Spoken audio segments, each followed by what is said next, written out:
the world, shrouded in darkness. The darkness we see is not merely the absence of light, but a profound shadow cast by the weight of human sin, a separation from the light of God. Yet,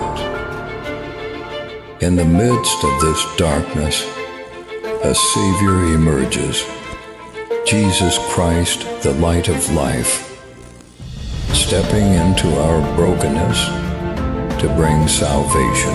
Nikmati penjelasan dari hambanya yang menyampaikan firman Tuhan hari ini. Dan jangan lupa subscribe, like, comment, dan share. Terima kasih. Hari ini kita sharing berdasarkan firman Tuhan yang terambil dalam Kisah Para Rasul 4 ya, ayat 32. Satu ayat saja menjadi bahan sharing kita. Nah, karena ini sangat penting kita pahami tentang Kisah Para Rasul pasal 4 ayat 32 ya. Ini sharing kita untuk sama-sama hari ini ya. Jadi saya mulai dari saya dulu. Nanti Pak Tongam juga bisa tanggapi dengan sharing ini.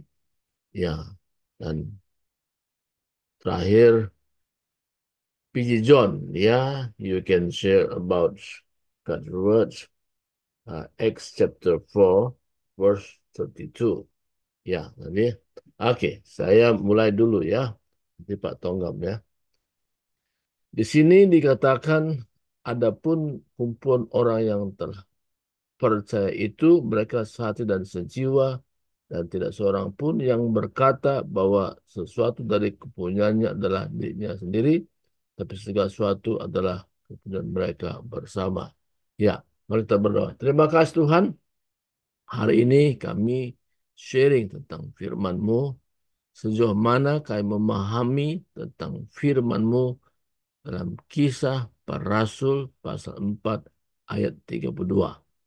Tuhan, berfirman Engkau Tuhan, berikan pewahyuan bagi kami sehingga waktu kami sama-sama sharingkan firman Tuhan ini menjadi berkat bagi kami semua. Di dalam nama Yesus Kristus kami berdoa. Amin. Ya. Jadi hari ini judul firman Tuhan dikatakan cara hidup jemaat. The way of light of the church. Ya. Jadi cara hidup ini penting karena banyak orang cara hidupnya itu menentukan bagaimana dia ke depan dalam menentukan bagaimana dia maju,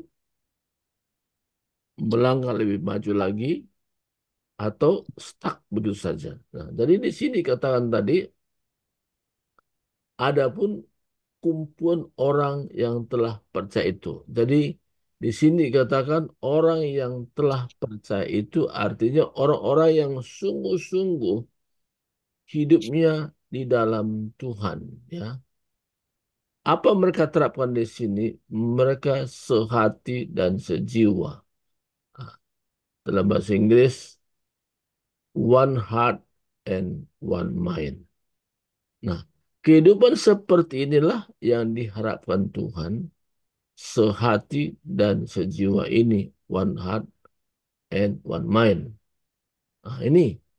Nah, sejauh mana kita mengerti dan ini mulai diterapkan dalam keluarga. Bagaimana dalam keluarga kita menerapkan nilai ini mempunyai dampak positif yang luar biasa.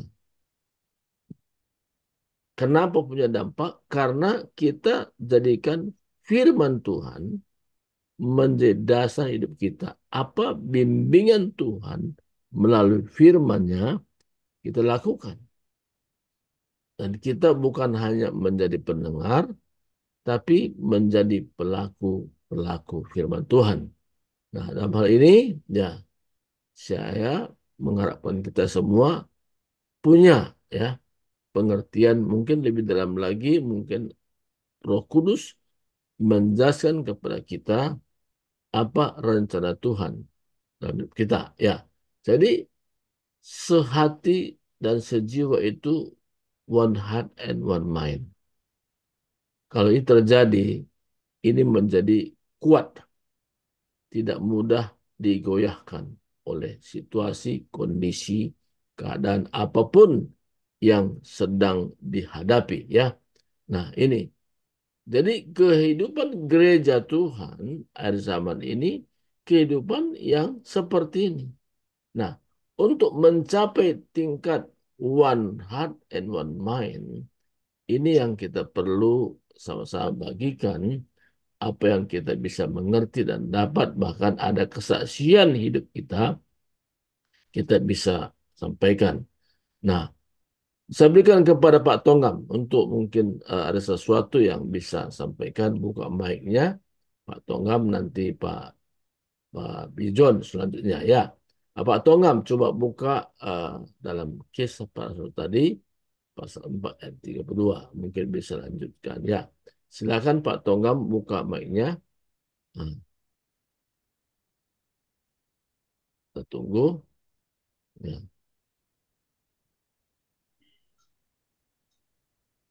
Ya, silakan lanjut. Ya, ya Pak.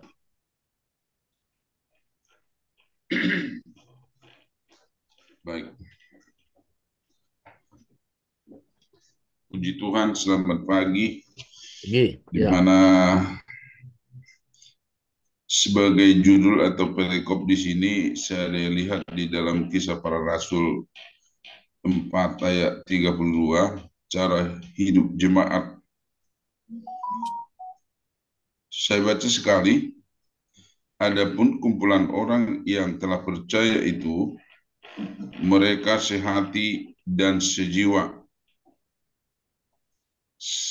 dan tidak seorang pun yang berkata bahwa sesuatu dan kepunyaannya adalah milik sendiri, tetapi segala sesuatu adalah kepunyaan mereka bersama.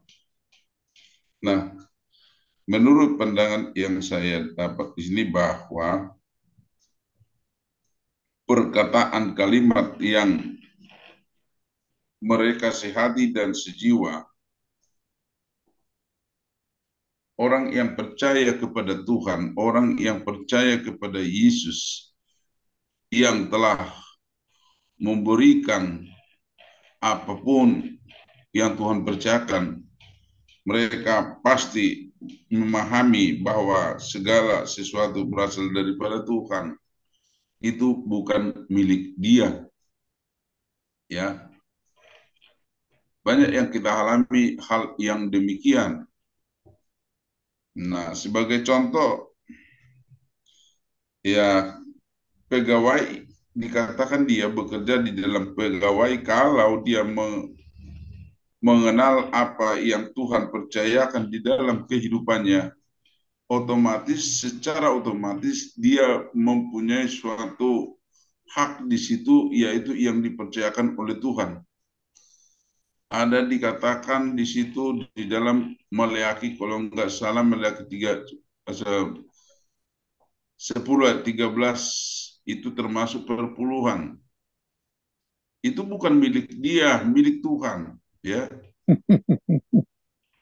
Nah, jadi yang di sini saya ambil bahwa yang di Roma 11 itu semuanya yang diberikan yang diberikan Tuhan itu bukan milik kita. Ya, dikatakan tadi bukan miliknya, ya, tapi milik Tuhan. Hanya kita diberikan kepercayaan. But I believe to Jesus. Sebab kita percaya ke dalam dia Tuhan bahwa dialah yang memberi. Saya yakin dengan perkataan taking give ada berjalan, sehingga komunikasi yang dipercayakan Tuhan kepada orang yang mempercayainya, yang sehati, yang sejiwa, ya, akan mengadakan menjalankan dengan baik, dan tidak seorang pun yang berkata bahwa sesuatu dari kepunyaannya adalah miliknya sendiri, sampai saat ini saya belum pernah mengatakan, saya belum berani mengatakan bahwa ini milik saya. Tetapi itu adalah yang dipercayakan Tuhan. Dipercayakan Tuhan untuk kita pakai, untuk kita kelola, untuk mempermuliakan namanya. Apalagi kita banyak sebagai hamba Tuhan. Jangan terpengaruh karena dunia milikku, ini milikku. Harta kita yang sebenarnya adalah harta yang mulia, yaitulah Yesus. Sebab itu kita percaya bahwa apa yang dipercayakan Tuhan itu kepada kita, itulah yang menjadi milik punya itu, harta yang mulia ialah Yesus, bukan harta dunia, karena harta dunia sementara itu kekal, sementara,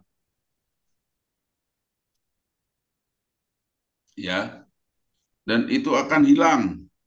Tapi harta yang sejati, yaitu Yesus Kristus,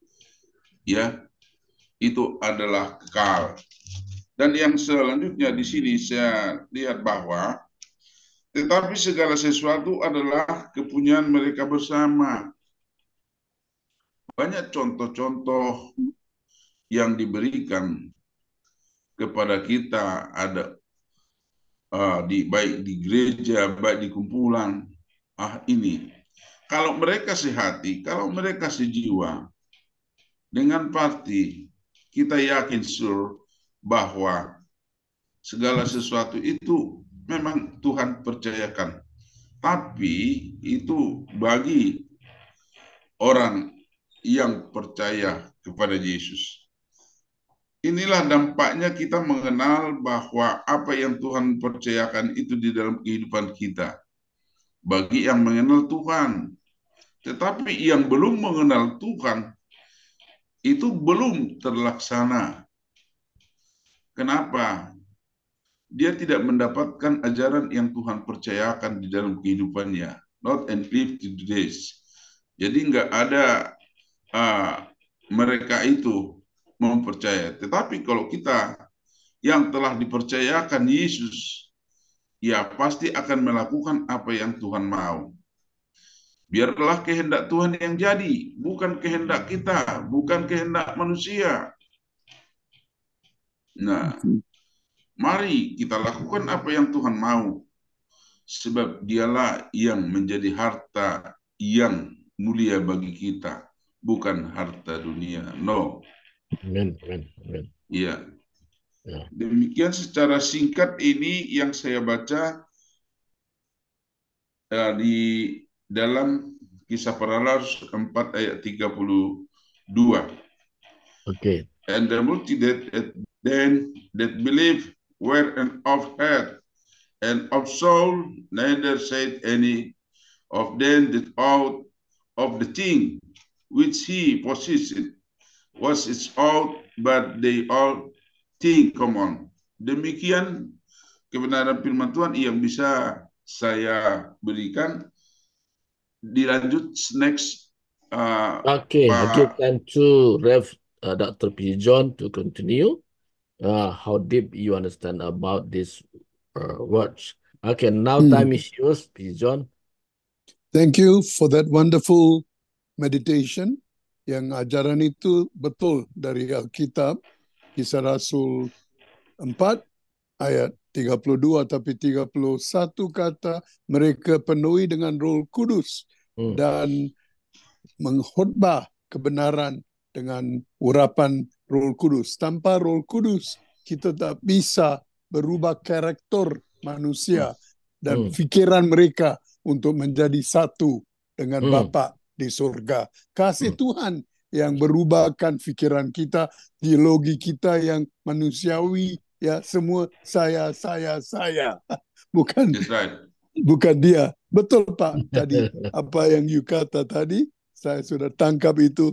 Dan waktu ini teman saya, dosen Reverend Dr. Ferry Horisa di Kupang untuk KKR, saya tadi pagi doa dengan dia, saya beritahu Kisah Rasul 1, 2, 3, 4, 5, 6, 7, 8 untuk daerah timur-timur, dan untuk kita masih goreng buaya itu, Pak Pendeta Subakti. Goreng buaya. Jangan goreng orang, jangan goreng RW, goreng buaya.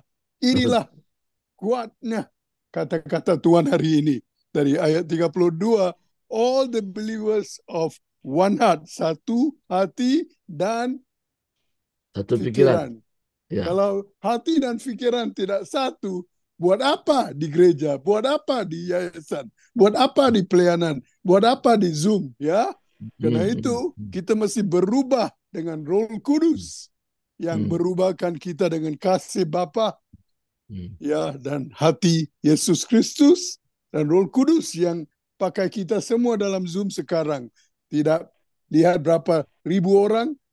Dengan Ferry saya beritahu, dia ada lagi 1 hari di sana untuk GBN, untuk bukan di gereja, di bangunan, tapi di luar komunitas kita mesti melayani. Ini follow up dengan apa Bapak dua sudah bicara. Jangan di gereja saja. Uang itu boleh dipakai di komunitas.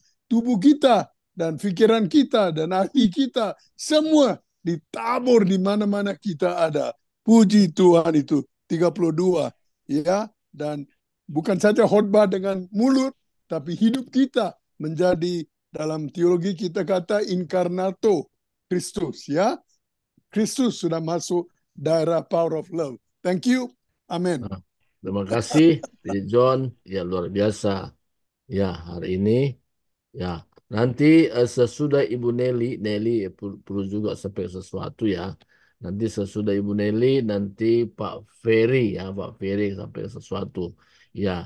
Nah, jadi berkaitan dengan firman Tuhan yang kita barusan baca, dan mungkin ada sesuatu yang Tuhan bukakan hari ini buat Ibu Nelly dan buat Ferry nanti.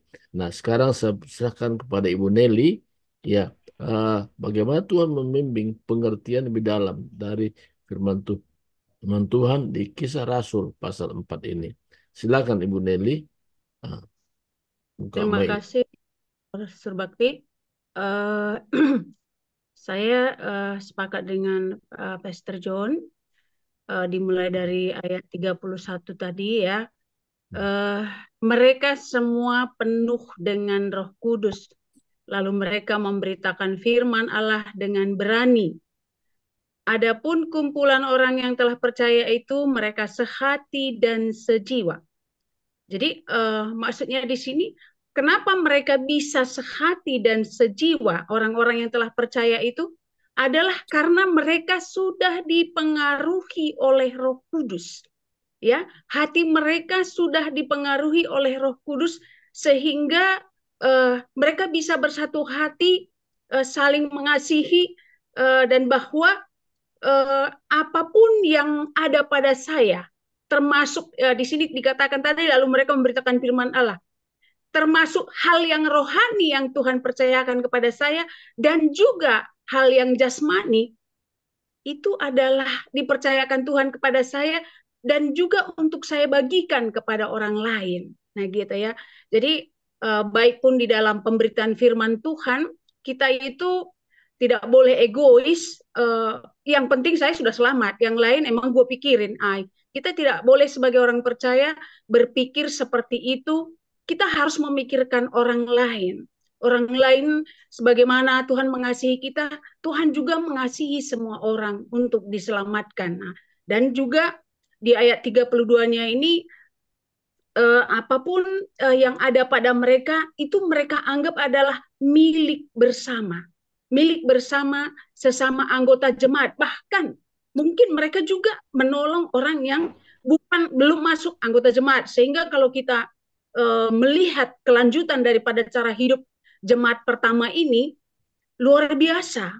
Karena melihat cara hidup mereka itu, wow, semakin hari semakin bertambah-tambah orang yang percaya kepada Tuhan. Kenapa? Karena mereka salut. Ya, salut melihat cara hidup jemaat pertama ini ya, sehingga mereka, ada apa sih di kumpulan mereka itu, kok mereka itu kompak sekali ya, siapa sih yang mereka sembah itu. Nah, jadi rasa ingin tahu orang lain jadi semakin kuat. Nah, sehingga semakin hari semakin banyak orang yang percaya kepada Tuhan. Itu saja Pak Surbakti, terima Ya, kasih. luar biasa Ibu Nelly. Ya, penjelasan yang sampai hari ini yaitu kaitan ayat 31 dan 32 ini menentukan. Nah, sebelum Pak Ferry buka kamera dan mic, ya kita berikan dulu kesempatan buat Ibu Tiar. Ya, sejauh mana Tuhan bimbing buat Ibu Tiar untuk mengerti hal ini. Nanti Pak Ferry silakan selanjutnya ya. Ya, buka mic. Ya. Ya, shalom semuanya, Bapak Ibu Shalom, luar shalom. biasa ya. Firman Tuhan sudah menyapa kita pagi hari ini, di mana kita diberikan petunjuk agar kita mencontoh hidup jemaat yang mula-mula ya. Saya sepakat dengan apa Bapak-bapak dan Ibu yang sudah sampaikan ya. Jadi kata kuncinya kita dipenuhi dengan Roh Kudus. Ya, beriman kepada Kristus. Kalau itu sudah kita pegang, maka kita dimampukan untuk mengasihi orang lain, berbagi kepada orang lain, ya, dan melakukan hal-hal yang baik yang tentunya daripada Tuhan. Namun pagi hari ini saya menyorot dari satu sisi, mungkin berbeda dengan Bapak Ibu ya. Nah, jadi di lapangan ya di kehidupan nyata sering ini salah mengartikan ya. Jadi ketika dikatakan apapun yang mereka punya kepunyaan bersama. Nah, ini kita butuh hikmat ya. Jadi ada mengartikan bahwa semua yang di rumahnya, di rumah temannya itu milik dia. Jadi dia berhak gitu ya. Nah, kemudian juga sehingga dia dengan enteng kalau datang ke rumah orang, aku mau ini, aku mau itu, aku mau ini. Nah, ini perlu juga kita garis bawahi ya. Jadi perlu hikmat. Nah, tapi yang saya mengerti yang dikatakan di situ kepunyaan bersama, apa yang sudah kita serahkan kepada pelayanan itu ya, atau kalau komunitas kepada sebuah komunitas. Itu kepunyaan bersama. Jadi tidak ada merasa karena mungkin si A memberi lebih banyak, saya harus lebih dominan gitu ya. Nah, karena si B memberi sering, bahwa dia diprioritaskan. Enggak seperti itu ya. Nah, tapi kalau sudah diserahkan, tadi Pak Tonggam katakan perpuluhan ya, itu termasuk ya. Ketika kita terima perpuluhan, kita serahkan kepada gereja atau sebuah komunitas, maka yang mengatur itu ya terserah komunitas itu ya. Mungkin saja juga mungkin ada penyimpangan di situ, tapi kalau kita sudah serahkan, maka itu bukan urusan kita lagi mengurus. Jadi bukan kita yang mengatur, oh ini nanti ke ini ya Pak, ini ke itu, enggak. Yang penting kita sudah berikan kepada gereja, udah diserahkan. Nah, ini perlu digarisbawahi ya. Saya kemarin ada bersharing, kami bahas tentang ini kebetulan ya. Nah, jadi dikatakan begini, itu tadi orang yang salah mengerti akhirnya ada pengajaran yang sesat. Ya, kita mungkin pernah dengar beberapa puluh tahun yang lalu itu membuat geger Indonesia, Children of God, ya. Apa? Karena mereka berasa oh itu bersama, dia terapkan ayat firman Tuhan itu sepotong. Ya, milik teman saya, milik saya. Akhirnya sampai dikatakan, ya istri orang juga kalau sama-sama mau nggak masalah. Kan begitu. Nah, ini kita perlu hikmat. Jadi saya pagi hari ini setuju, tapi ditekankan itu tadi. Minta hikmat juga kepada Tuhan apa yang diserahkan. Jangan seperti Ananias dan Safira. Ya, mereka kenapa? Karena tidak jujur dan mereka sepakat untuk tidak jujur. Ya, makanya dikatakan di situ, berapa kalian jual? Benar segini katanya. Iya, kata istrinya pula. Padahal mereka sudah sepakat dari rumah. Jadi Roh Kudus itu tidak bisa dibohongi. Ya, intinya seperti itu. Jadi penekanan saya di situ untuk lebih jujur. Dan kedua, kita juga tahu, jangan karena kita serahkan harta kita atau serahkan milik kita kepada suatu komunitas atau kepada Tuhan lah, kata pelayanan kita bilang, tapi ternyata keluarga kita jadi terlantar gitu loh. Atau mereka tidak setuju, atau mereka jadi bersungut-sungut. Nah, ini butuh hikmat ya. Jadi Kalau menurut saya seperti itu. Tapi mungkin ada tanggapan yang lain. Tapi ini perlu dibahas karena kemarin ada pernyataan seperti itu. Jadi ya dia pikir harta temennya udah. Dan saya juga ada seperti itu. Ya saya ada yang saya layani seperti itu. Dan saya jelaskan seperti itu. Jadi ada hak pribadi. Ada juga milik pribadi, privasi ya. Nggak semua apa yang kita punya milik orang lain. Tapi kalau sudah kita serahkan, ya itu milik Tuhan. Dan biarlah percayakan siapa yang untuk mengelola. Seperti itu dari saya. Terima kasih. Seperti si Buya yang di Bapak Bandung ya, Bu. Nelly. Seperti si Buya yang di Bandung ya contohnya ya. Banyak contohnya, banyak ya, banyak. Oke, Jadi baik. jangan seperti itu, maksud saya seperti itu. Silakan, mungkin ada yang menanggapi, silakan. Oke, silakan kepada Ferry, ya buka mic-nya. Iya, Makasih, Ferry. iya, shalom semuanya. Ya ini aku kaget ini ayatnya kok bisa keluar seperti ini dan kemarin aku menghadiri acara koperasi. Lah yang terjadi yang kemarin itu ya seperti yang ada di ayat ini, padahal itu anggota koperasi ya, bukan bukan persekutuan doa. Dalam artian begini, eh, aku diminta untuk dari salah satu orangnya koperasi untuk sharing mengenai pajak karena aku sudah beberapa kali eh, ikut workshopnya pajak dengan kondisi yang berbayar ya, bukan yang gratisan lah. Sedangkan teman-teman yang di koperasi ini carinya tuh selalu yang gratisan. Nah, apa namanya? Bagusnya itu begini. Ada teman yang menyediakan rumahnya untuk acaranya koperasi. Terus yang namanya koperasi ini kan banyaknya orang-orang yang punya usaha gitu kan, usaha UMKM gitu. Nah, akhirnya dari teman-teman yang kemarin datang itu mereka pada membawa sendiri-sendiri produknya dan mayoritas itu makanan. Nah, jadi memang itu betul dibawa untuk ditaruh di situ terus di apa namanya dimakan sama-sama.